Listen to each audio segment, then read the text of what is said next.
You've been out for a while. Far too long. Well, I'm tired of waiting. Wake up, samurai! We have a city to burn.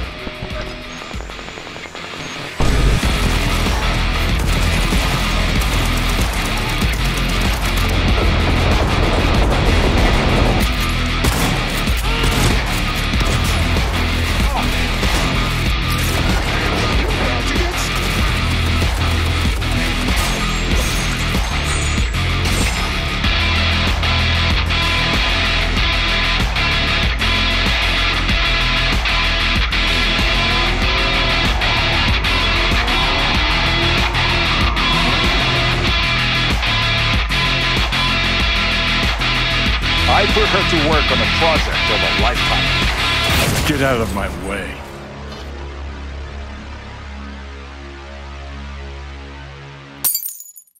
Okay, I'm gonna be completely honest. Coming into this video, I knew absolutely nothing about Cyberpunk.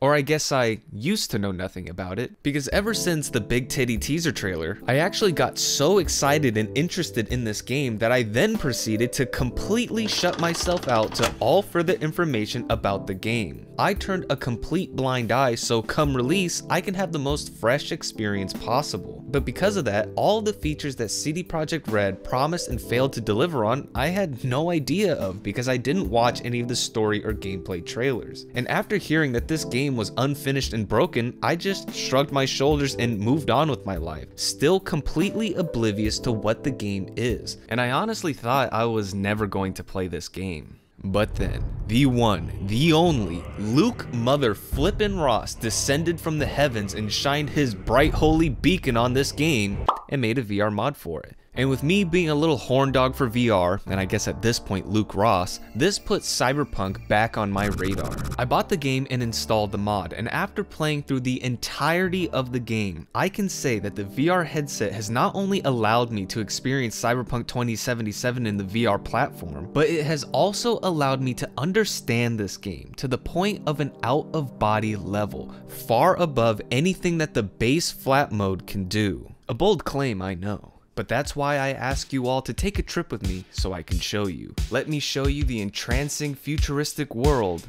of Night City. As you would expect, Night City in VR is a sight to behold. Just the act of stretching your neck to try and look up at the tops of all the skyscrapers gives you the perfect understanding of the scale of this city. And that's not even mentioning the absolute beauty of this place. There's been times where I would screech my car to a halt to look in amazement to just how good some of the city views were. And I also would never skip the rides whenever someone would drive me through town because I would use this time to peek through the windshield and soak in the city. And this honestly made me feel like a little kid being taken on a family road trip. And speaking of being in the cars, oh god, the cars.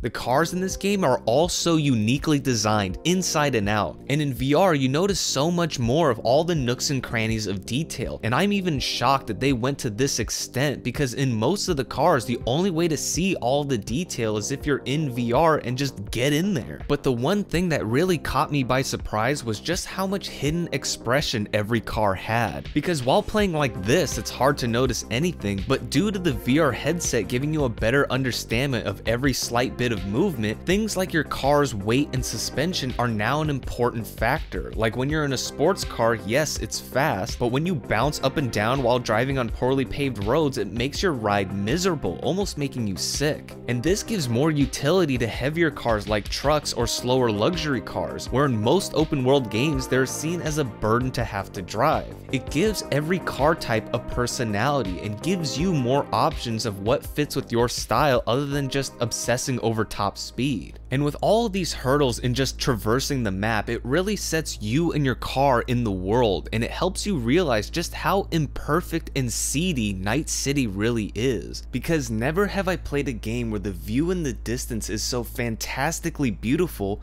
but my immediate surroundings so realistically disgusting, with the unkept roadworks, abandoned buildings, and all the trash just thrown on the streets. Do yourself a favor. Don't turn around.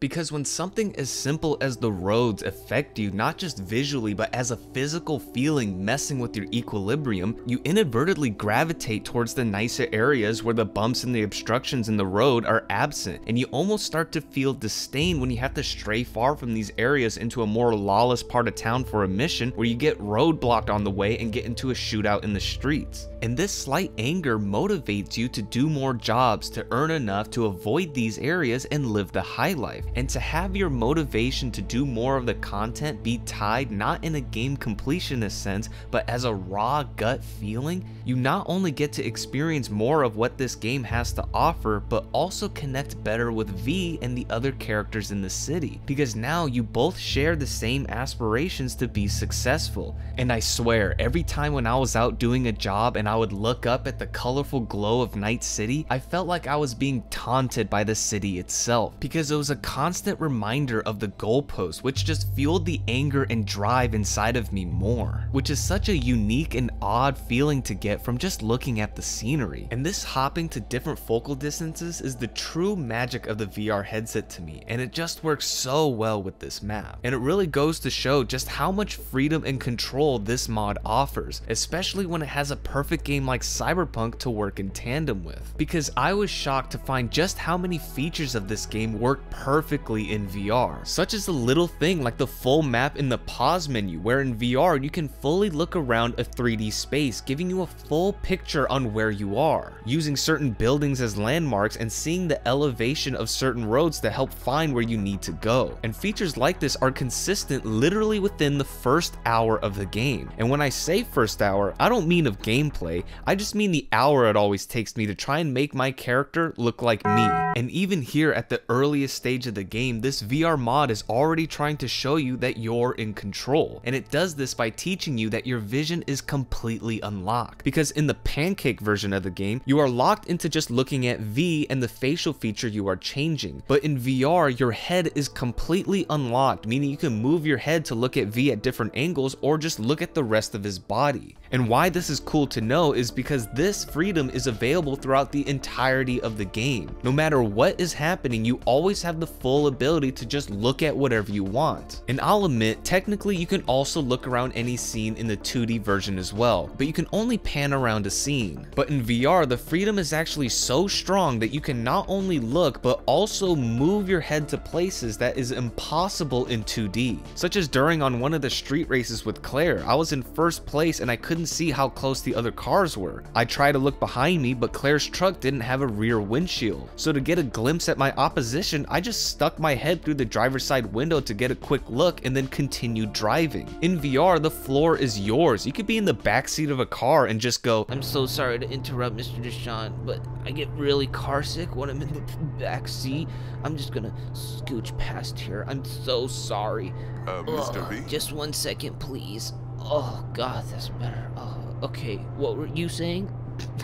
Okay, so that's the first thing I like about this character customization. The second thing about this customization menu where you look at V that I really like is that this is pretty much the last time you really have to look at him. Meaning that for almost the whole game, you are always in the perspective of V, even through the cutscenes. And if you watched my Red Dead video, you would know this is a dream come true for me. But along with that, Cyberpunk also kind of took the Half-Life approach with its cutscenes, where the whole scene plays out and you have the freedom to walk around as characters talk. And this alone speaks so much volumes in terms of immersion and just VR enjoyment, to the point where I'll say this with no irony that Cyberpunk is the most cinematic VR experience that is out. Which is actually kind of interesting to me, because when you compare the base games of Red Dead 2 and Cyberpunk, you would think of Red Dead as the storytelling game with the cinematic beautiful cutscenes, while Cyberpunk is the choose your own adventure RPG. But in VR, it's kinda swapped, where now in Red Dead, I found myself not really caring about the story and playing my own game, role-playing as a true Western gunslinger, but in Cyberpunk, I found myself more invested in the story and just being in utter awe of how good the cutscenes are in VR.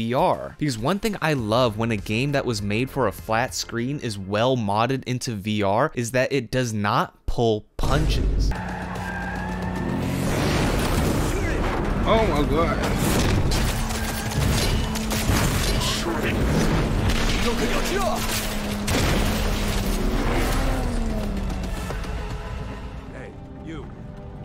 finally awake.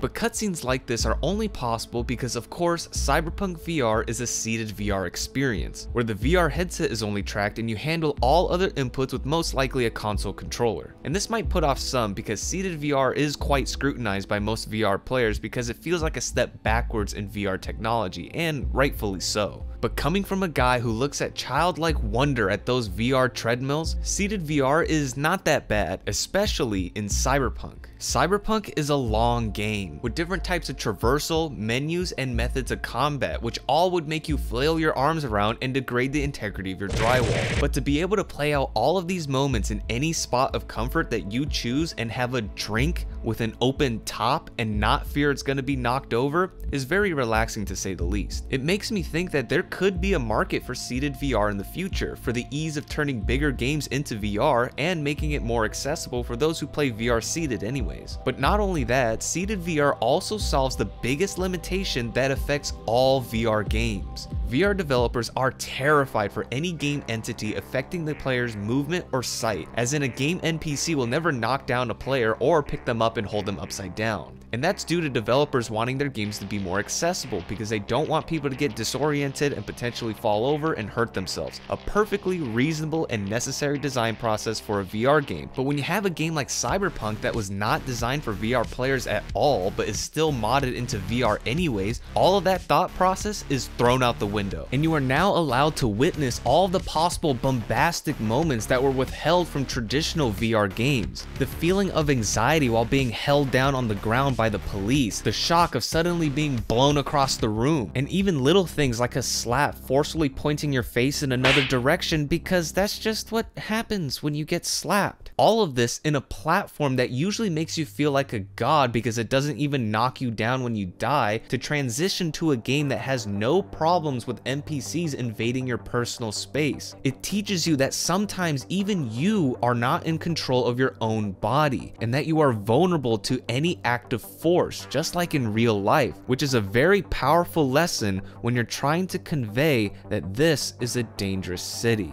But the unfortunate byproduct of this is that it does force you to aim your gun with your head. And yes, it's weird and makes aiming much more difficult starting out, but if you're having trouble hitting shots, Cyberpunk offers a lot of different alternative gameplay styles to help you out, such as doing a melee or stealth build, or using smart weapons that have target homing bullets to help you aim. And isn't that just the essence of Cyberpunk, to use technological modifications to assist shortcomings? But really, the amazing part about Cyberpunk isn't just the cutscenes or the gameplay itself, but rather how Cyberpunk stitches its cutscenes to the gameplay. Because in Cyberpunk, there is hardly any interruptions. There are full storylines that you can start and finish without seeing a single loading screen. And when the screen does go black, it's because it's the passage of time or the you got knocked out and lost trope. But rarely does this game need to remind you that this is a piece of software that needs a second to keep up with you. It's just always full steam ahead. And with the level of detail in this game, I'm still boggled how they pulled it off. Like, for example,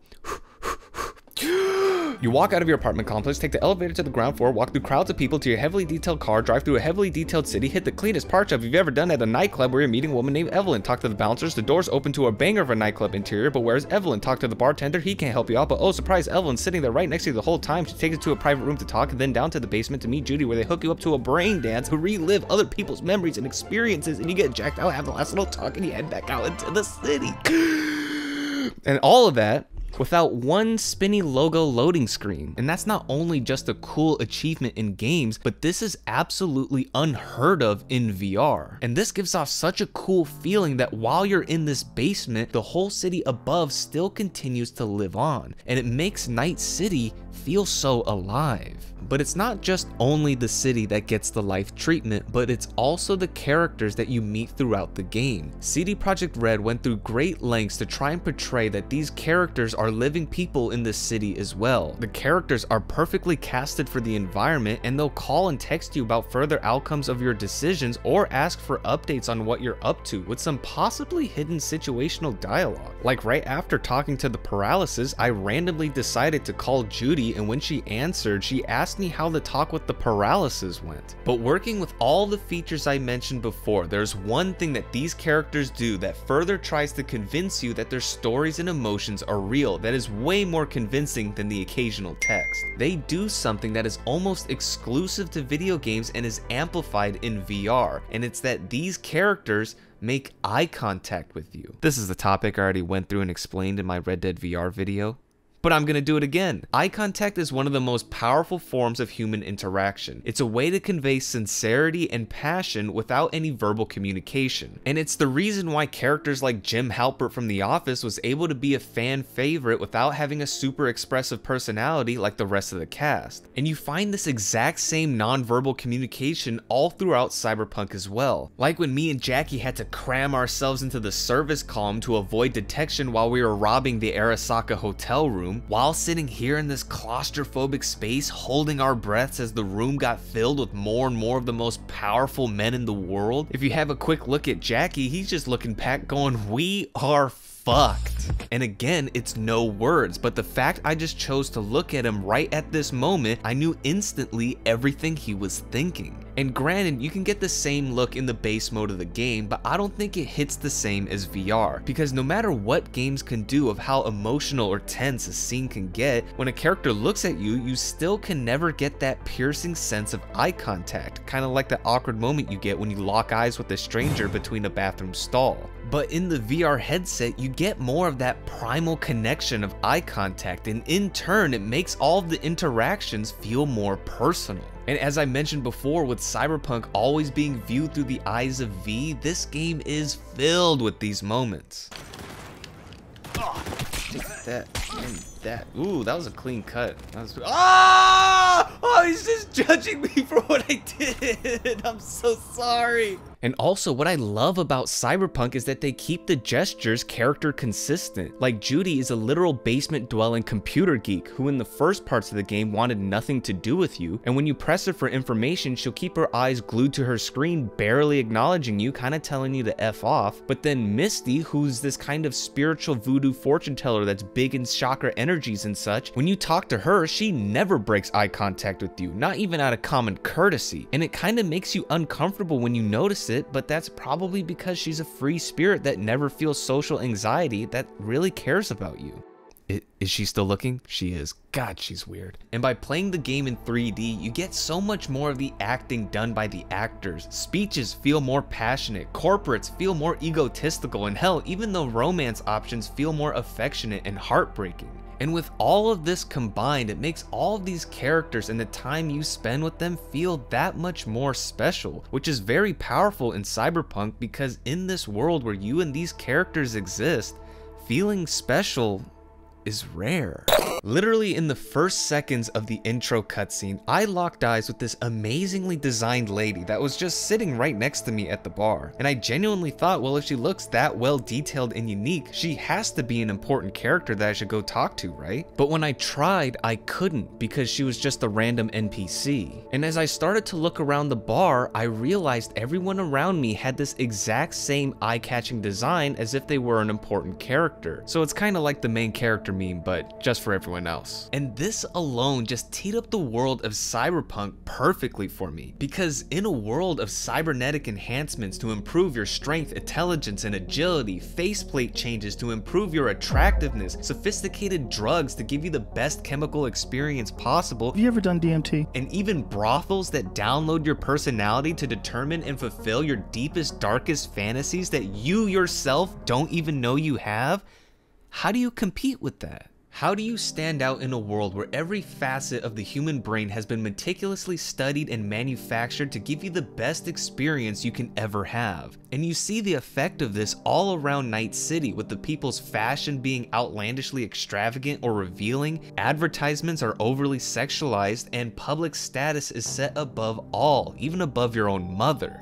And it makes all the world building so convincing, and with the VR headset, you just notice so much more of the uncanny valley fakeness that exists in this world. And with the amount of details this game has in this setting, you start to question if it was even intentional or not. Like when I was driving around, I looked in a car driving beside me, but it had no one in it. Is this just the game bugging out and it didn't load in a driver, or is this a self-driving car going to pick up its owner? Or what about the female models in this game where there isn't a lot of variety in their figure? Is this just game developers running out of time to make more 3D models? Or is this figure just a purchasable cybernetic body that is popular in this city? And remember the facial animations and eye contact I talked about earlier? Well, that's all done by AI. And of course, it's a bit more stiff than regular facial mocapping, but also what a perfect cyberpunky way to handle facial animations in development. That the robotic nature of the faces in this game kinda works well with the desensitized world that Cyberpunk takes place in.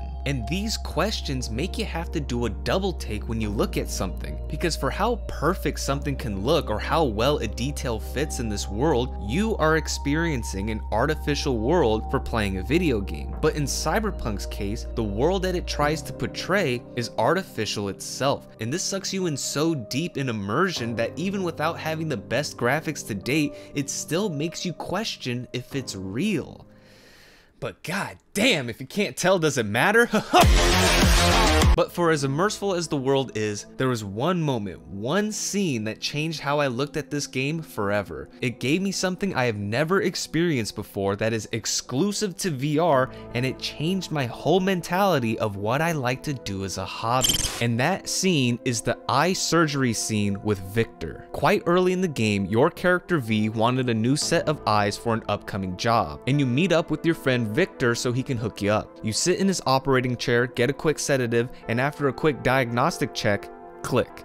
Lights out. Victor disconnects your eyes from your brain, rendering you blind. And keep in mind, this isn't just my screen going black. In VR, it is complete darkness. Until this, where I saw a third-person view of myself. And with this being early game, I thought this was a movie-like cutscene like you see in Red Dead, until I realized I was actually seeing myself with my new eye that was placed on the desk by Victor. And then Victor picked me up by my eye and implanted my vision back into my own skull. And this blew my little mind. Not only for the fact I just experienced what it would feel like to have the one body part that gives you the gift of sight just be easily exchanged like this, but also the realization that that's exactly what the VR headset is. At this moment to me, the VR headset ceased to be a new display method to play a video game. The VR headset became my new pair of eyes. So things like zooming, scanning, the HUD, and mission debriefs all stopped being just video gamey features. It was now what I was actually looking at. Like the subtitles over NPCs' heads stopped being just what RPG games do. It was now what my eyes were displaying to my brain, because who wouldn't want subtitles in real life? And this is actually something people are working on right now for deaf people. And this also even dropped my grudge of the minimap, because now it is not immersion breaking to have it. Because if you had eyes that could display anything, you'd be stupid to not have your GPS to help you around. Oh, god damn it. Also, side note to anyone who's shaking their head saying they wouldn't want any of these cybernetic implants in them, I just want to say it's literally all what your phone does, which some would say is already attached to our bodies. Yes, I know, very deep. I'm 14 years old. But even though I just praised the minimap for that it is now realistic to have it, I still do recommend playing without it, because it gets your eyes off of the little box in the corner and into this beautifully detailed, I would argue one of the most realistically designed maps out. Night City, just like any metropolis cities that exist, is an absolute bird's nest, and with removing the minimap, it makes you bounce around in your seat, panically looking out the window for your next turn, look at gang graffiti to see what district you're in, and also use the street signs to help navigate your surroundings, which actually helped me find Evelyn's grave. Evelyn was a character I really liked. She was a beacon of potential for me, and it was just heartbreaking to see how the city trapped and abused her, and carrying her helpless body out of her captor's basement just grew this connection further. And I was truly saddened with her story. After all that she went through, she decided to take her own life. And after I left Judy to give her some space to grieve, she later texted me that Evelyn was put to rest at the columbarium that is near North Oak, and I wanted to visit and pay my respects. But there was a problem. There was no map marked marker or any other hint to tell me where the columbarium was other than this text. And I couldn't use the full map to help me because unfortunately in VR, the edges of the HUD is just out of view, so I couldn't see the district names in the bottom corner. So I just started to drive around the city and maybe I could just run into North Oaks and the in-game HUD can let me know. Until, while just circling around on the highway, I saw an exit sign saying North Oaks. I took the exit, followed the trees, and finally I was there to see Evelyn.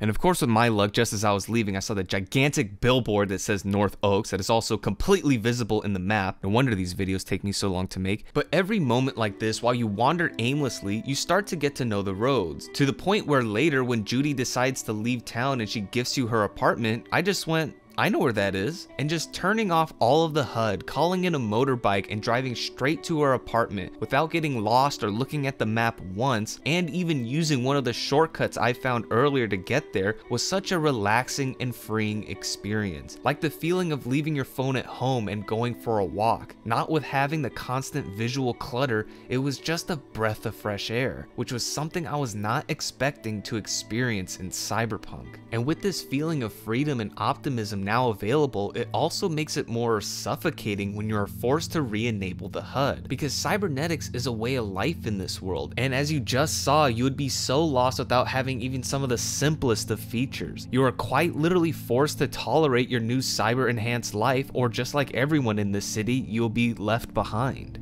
And with this, it kind of puts you at a vulnerable state and gives you a sense of body horror when parts of your body are just outright attacked by hackers, and also with the certain scenes when V's body starts to shut down and betray him because of Johnny's engram. Because here, as V looks down at his failing body which is now unfamiliar to him, it must be the exact same feeling I get when I look down at the same unfamiliar body in VR. And this experience is ever more frightening when it's in contrast to all the moments of full control that the VR headset gives, because the VR headset gives you more control over this world than ever before. And to have it all stripped away from you, it not only gives you a better understanding of what V is going through, but it also gives you a first-hand experience to one of the main points of this game, is that you never had any control to begin with. Because in Cyberpunk, there's an underlying theme about control, that everyone in this world wants the feeling of having it, but also in everyone, there's a confusion to who even has it. From the corpos to the BD junkies, there's always a thumb of some higher power being pressed on them, influencing actions sometimes so drastic it becomes out of character. And I felt victim to this pressure as well, such as in the gig Bring Me the Head of Gustavo Orta. A quick debrief. Gustavo is one of the leaders of the Valentino gang. He's in a relationship with Martha Franks, a daughter of a member of 6th Street, a rival gang. And during an attempted hit by the 6th Street gang on Gustavo, Martha was accidentally shot by her own gang in the process and was put into a coma. And the father of Martha finds Gustavo responsible and then reaches out to Padre, who then hires me to kill Gustavo. I walked up to Gustavo's pad and rang the doorbell and lied about the reason I was there to avoid fighting Gustavo's goons. I stepped into his office, and when face to face, I instantly recognized Gustavo was at Jackie's memorial where he paid respects to my fallen friend earlier in the game, with Martha there too. I confronted him and told him why I was really here, that I was here to kill him. He stated that he loved Martha and he wanted no harm to come to her, and I believed him and chose to spare him and convinced him to leave town, which he agreed. And when I was leaving, I started to loot his office for supplies, and he didn't seem to mind. I mean, nobody in the city does. But as I stepped out onto his balcony for more loot, I paused to take in the view, basking in the beautiful sights. And then I caught my eye on this horizontal trimming that led to the building across the street with a couple platforms to get down. And as I discovered this, my mind was made. I grabbed Gustavo, dragged him to the balcony, and killed him. And I used the trim to walk across and get down to ground level undetected. I believed Gustavo's story, and after looting his dead body, I found a message log solidifying that he was telling the truth. But I still went back on my word to him because deep down, I didn't want any chance to disappoint Padre. And because of that, I left a girl in a coma to wake up to learn about her boyfriend's assassination. And this was a gig.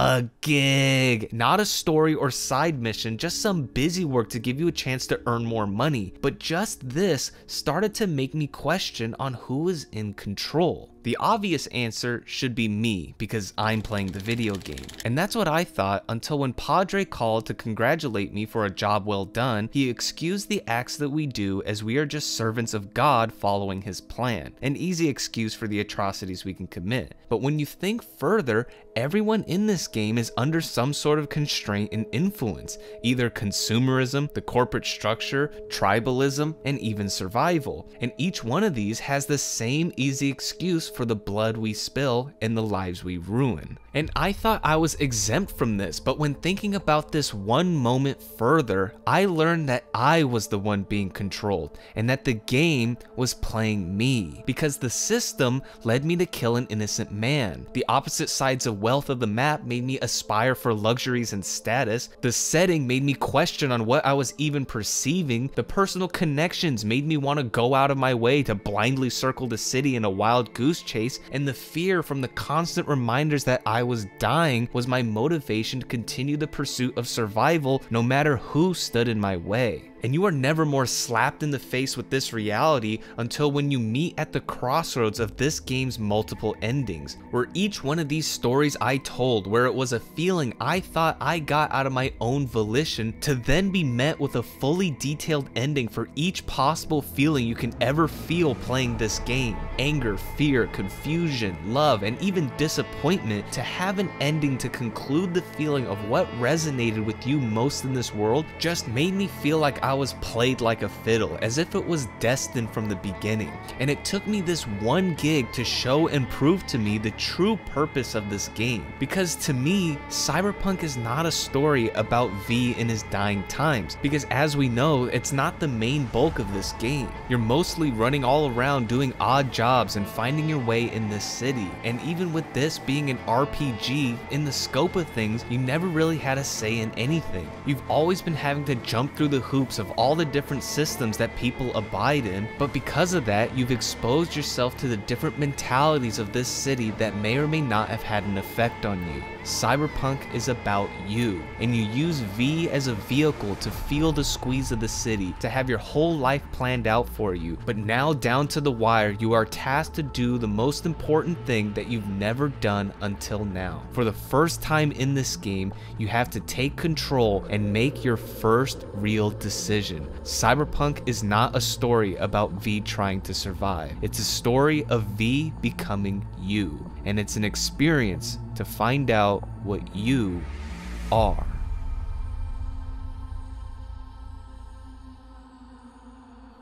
You see what I did there? Cyberpunk 2077 was definitely one of the most surprising games to me, not only for how CD Projekt Red made a game that ticked almost all of the boxes that make a good VR game by accident, but also that there was never a moment where I thought anything that I experienced went unwarranted. The whole time as I go into my own little charades that I thought was deviating from the main game, to have all the feelings I felt be wrapped up in a nice little bow was just truly a breathtaking experience. But even after 100%ing the game, experiencing all that I have, I dove straight into a new save and started it all over again. Because even after watching the credits for like the 5th time, there's still so much more Cyberpunk to play. I mean, there's different origins, dialogue options, character builds, and voice actors for V, but not only that, but also the plethora of other mods that work so well with VR that I was primed to sink my teeth into. And by far the best one I have to mention that is a certified Cyberpunk classic is Let There Be Flight, which allows any vehicle you get into take off into the skies. And this mod is so good. I literally have hours of footage of just me flying around in VR. Like, I'm well over the minimum requirement for a pilot's license. It's ridiculous. And this just scratches the surface of what's possible with this game, and you should definitely try all these out and support their creators, especially Luke Ross, who made Cyberpunk in VR possible. possible. And if you'd like to try it out for yourself, I've left Luke's Patreon in the description so you can get access to it, plus all of his other available VR mods. Just keep in mind you'd need some pretty serious hardware to run this. I was able to play this on low settings at 90 frames per second on my RTX 2070, but trying to record this was impossible. It was about a 50 frame knockoff. So to make this video, I had to upgrade to a 3090 Ti, which,